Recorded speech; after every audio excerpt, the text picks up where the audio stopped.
अस्सलाम वालेकुम रहमतुल्लाह। मैं हूं शम्स तबरेज़ कासमी और आप देख रहे हैं मिल्लत टाइम्स।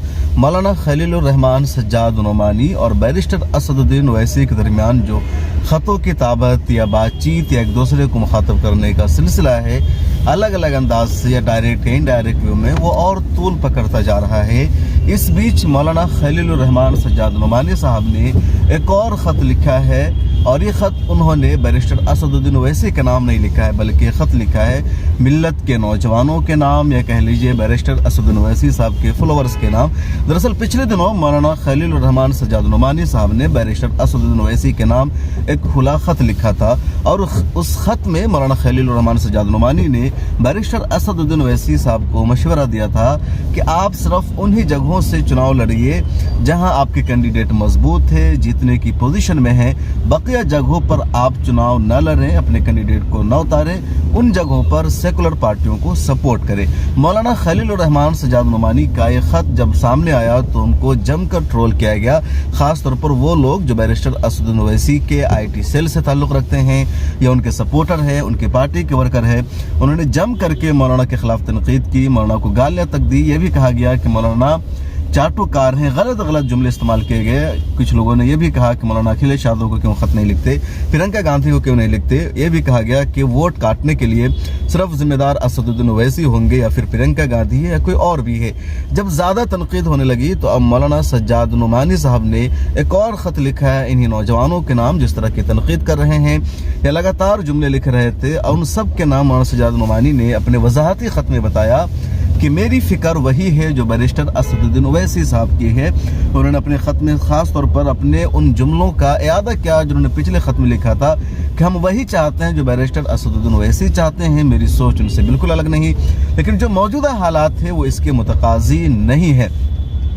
इस बीच उन्होंने अपने ख़त में क्या लिखा है, पहले मैं ख़त आपको पढ़कर सुना रहा हूँ, स्क्रीन पर आप वो ख़त भी देख सकते हैं, फिर आगे और बातचीत करेंगे इस हवाले से। मौलाना सज्जाद नुमानी ने जो दूसरा ख़त लिखा है उसका टाइटल ही है मिल्लत के अजीज़ नौजवानों के नाम हज़रत मौलाना सज्जाद नुमानी का मोहब्बत भरा पैगाम। 22/1/2022 यानी आज 24 तारीख है, और ये 22 तारीख को उनका ख़त लिखा गया है। 23 को वैसे उन्होंने अपने ट्विटर हैंडल पे शेयर किया। इस ख़त में उन्होंने लिखा है, आप में से कई अजीज़ नौजवानों ने जनाब असदुद्दीन ओवैसी के नाम मेरे मकतूब पर सख्त नाराज़गी का इज़हार किया है। बाज़ अजीज़ों ने तो मेरे मकतूब को ओवैसी साहब की मुखालफत के ऐलान के तौर पर समझा है। आपके जज्बात बहुत काबिल कदर हैं और आप मुल्क मिल्लत का मुस्तकबिल हैं, इसलिए आप सब मुझे जान से ज़्यादा अजीज़ हैं। जुमले पे गौर कीजिए, जो लोग मौलाना सज्जाद नुमानी की बहुत ज़्यादा तनक़ीद कर रहे हैं उनके लिए मौलाना लिख रहे हैं कि आप सब मेरे अजीज़ हैं, जान से मुझे ज़्यादा अजीज़ हैं।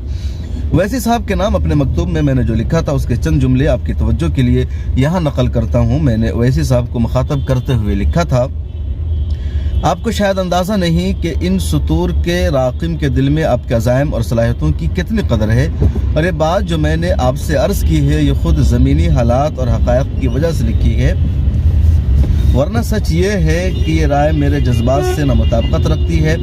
काश के तमाम मज़लूम कमज़ोर तबक़ात को साथ लेकर अपनी क़ियादत में सियासी ताकत की तश्कील का काम आज से 40-50 साल पहले शुरू हुआ होता।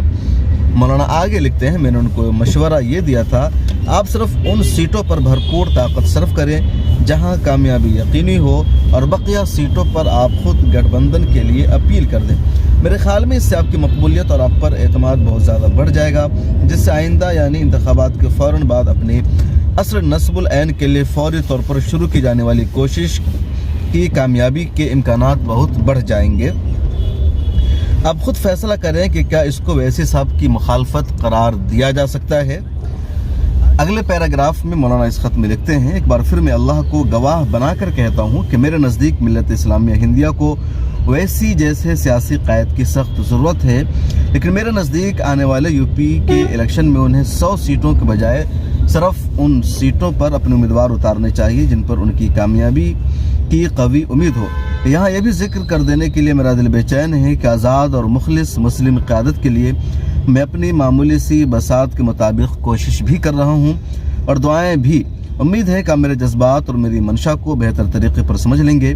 मैं अपने मकतूब की ताईद और इस पर तनकीद करने वाले सब हजरात का शुक्रगुजार हूँ। اور سب کی نیک خواہشات اور دعاؤں کا محتاج ہوں۔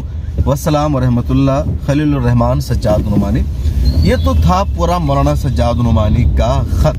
مولانا سجاد نعمانی کا جب خط آیا پچھلے دنوں تو اس خط کی بڑے بڑے لوگوں نے تائید کی، اس کو سپورٹ کیا، تو کچھ لوگوں نے جو ویسی صاحب کے IT سیل سے یا ان کے سپورٹر ہے انہوں نے تنقید کی اور مولانا کو وضاحت جاری کرنی پڑی ہے۔ لیکن اپنی وضاحت میں بھی مولانا اٹل ہے کہ میں یہی کہہ رہا ہوں آج بھی جو میں نے پہلی بار کہا تھا کہ آزاد اور مخلص قیادت ضروری ہے، لیکن اس بار اتر پردیش کے جو حالات ہیں اس میں اویسی صاحب 100 سیٹوں پر چناؤ لڑنے کے بجائے صرف انہیں سیٹوں پر چناؤ لڑے جہاں ان کی جیت یقینی ہے۔ یہ تو خط کا پورا معاملہ ہوا۔ اس بیچ مولانا سجاد نعمانی صاحب کے بڑے بھائی مولانا عتیق الرحمان سنبھلی صاحب کا انتقال ہو گیا ہے۔ انا للہ و انا الیہ راجعون۔ اللہ تعالیٰ ان کے قبر کو نور سے منور فرمائے، جنت الفردوس میں اعلیٰ مقام عطا فرمائے۔ بیرسٹر اسد الدین اویسی صاحب نے بھی اس وفات پر تعزیت کی ہے اپنے فیس بک پیج پر، اور مولانا سجاد نعمانی کے آفیشیل اکاؤنٹ کو انہوں نے ٹیگ بھی کیا ہے، منشن کر کے تعزیت کی ہے۔ تو دونوں بزرگ ہیں، دونوں سیاسی رہنما بھی ہیں، ملی رہنما بھی ہیں، دونوں کے تعلقات بھی ہیں اور ایک دوسرے کو مشورہ دینے کا سلسلہ بھی جاری ہے۔ بہرحال یہ بات اپنی جگہ۔ اس بیچ جب مولانا خلیل الرحمان سجاد نعمانی صاحب نے پہلا خط لکھا تھا بیرسٹر اسد الدین اویسی صاحب کے نام، تو اس وقت اس وقت اویسی صاحب کی پارٹی تنہا چناوی میدان میں تھی، اور یہ دوسرا خط آیا ہے، اس دوسرا خط آنے سے کچھ ہی دیر پہلے کہہ لیجیے اسی موقع پر بیرسٹر اسد الدین اویسی صاحب کی لکھنؤ میں پریس کانفرنس ہوتی ہے، اور اس پریس کانفرنس میں بیرسٹر اسد الدین اویسی صاحب دو اور پارٹیوں کے ساتھ الائنس کرتے ہیں، جس میں ایک بام سیف والوں کی پارٹی ہے، دوسری ایک اور پارٹی ہے، اور ان پارٹیوں کے ساتھ وہ الائنس کر کے کہتے ہیں کہ ہم کل 403 یعنی اتر پردیش کی تمام 403 اسمبلی سیٹوں پر اپنا امیدوار اتاریں گے، پوری مضبوطی کے ساتھ چناؤ لڑیں گے۔ اس پریس کانفرنس میں انہوں نے بھی پرستاؤ رکھا کہ ہم کل 5 مکھیہ منتری بنائیں گے، جس میں 2 CM ہوں گے اور 3 اپ مکھیہ منتری یعنی ڈپٹی CM ہوں گے۔ CM ایک دلت سماج کا ہوگا، دوسرا CM OBC سماج کا ہوگا، اور 3 ڈپٹی چیف منسٹر ہوں گے، جس میں سے ایک مسلمان، دوسرا دلت اور تیسرا OBC کاسٹ کا ہوگا۔ یہ بیرسٹر اسد الدین اویسی صاحب نے کہا ہے۔ حالانکہ اویسی صاحب پہلے کچھ سیٹوں پر اپنے امیدواروں کا اعلان کر چکے ہیں، لسٹ نکال چکے ہیں، 3-4 ان کی لسٹ سامنے آ چکی ہے، دوسرے لوگوں کی بھی کچھ لسٹ آ چکی ہے۔ اس بیچ بیرسٹر اسد الدین اویسی صاحب نے بہار کی طرح یہاں بھی اپنا ایک گٹھ بندھن بنایا ہے۔ اس گٹھ بندھن کو کتنی کامیابی ملے گی، دلت مسلمان کو ووٹ دیں گے، مسلمان دلت کو ووٹ دیں گے، بام سیف پر کتنا بھروسہ ہوگا۔ وامن مشرام اس پریس کانفرنس میں اور ان کی پارٹی موجود ہے، اس کا کیا ہوگا۔ جو بھارتیہ مکتی مورچہ ہے یہ اپنی جگہ، لیکن ویسی صاحب یہاں بھی ایک الائنس بنانے میں کامیاب رہے، اور دلتوں کے ساتھ انہوں نے الائنس بنایا ہے۔ ویسی صاحب پر زیادہ تر الزام لگتا ہے کہ وہ گٹھ بندھن نہیں کرتے، کس کے ساتھ الائنس نہیں کرتے، لیکن یہاں انہوں نے کچھ دلت پارٹیوں کے ساتھ الائنس کیا ہے۔ رزلٹ کیا آتا ہے، لوگوں کا سپورٹ کیا ہوتا ہے، آنے والا وقت بتائے گا۔ فی الحال اس ویڈیو میں ہم یہی بتانا چاہ رہے تھے کہ مولانا سجاد نعمانی کی جم کر تنقید ہوئی، انہیں بہت زیادہ ٹرول کیا گیا، جس کی وجہ سے انہیں خط لکھ کر کے دوبارہ سے وضاحت کرنی پڑی کہ انہوں نے اسد الدین اویسی کی مخالفت نہیں کی ہے، ان کے جذبات کی مخالفت نہیں کی، بلکہ ان کے لیے قدر ہے، ان کے جذبات کی وہ قدر کرتے ہیں، ان کے دل میں وہی طرف ہے جو ان کے دل میں طرف ہے۔ وہ صرف UP الیکشن میں چاہتے ہیں کہ وہ 100 سیٹوں پر امیدوار اتارنے کے بجائے صرف انہی جگہوں پر اپنے امیدوار کو اتاریں، انہی جگہوں پر کمپین کریں جہاں ان کی جیت یقینی ہو۔ آپ اس بارے میں کیا سوچتے ہیں؟ مولانا سجاد صاحب کا مشورہ صحیح ہے یا نہیں ہے؟ ویسے صاحب کو مولانا سجاد نعمانی کا مشورہ قبول کرنا چاہیے نہیں کرنا چاہیے؟ کمنٹ سیکشن میں اپنی رائے ضرور دیجیے گا۔ ہماری ویڈیوز دیکھنے کے لیے بے حد شکریہ۔ ملت ٹائمز کی خبریں پڑھنے، سننے اور دیکھنے کے لیے گوگل پلے اسٹور سے ایپ ڈاؤن لوڈ کریں۔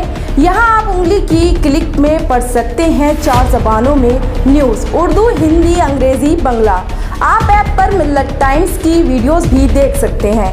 اگر آپ YouTube پر دیکھ رہے ہیں تو ریڈ بٹن کو دبا کر چینل کو سبسکرائب کریں اور بیل آئیکن ضرور دبائیں۔ فیس بک پر دیکھ رہے ہیں تو پیج کو لائک اور فالو ضرور کریں۔ ٹویٹر اور انسٹاگرام پر بھی ملت ٹائمز کو فالو کریں۔ ملت ٹائمز کی سٹوریز حاصل کرنے کے لیے ٹیلی گرام اور واٹس ایپ پر براہ راست ہمارے ساتھ جڑ سکتے ہیں۔ ہمارے کام سے آپ مطمئن ہیں تو اسے جاری رکھنے اور مضبوط بنانے کے لیے ہمیں سپورٹ کریں۔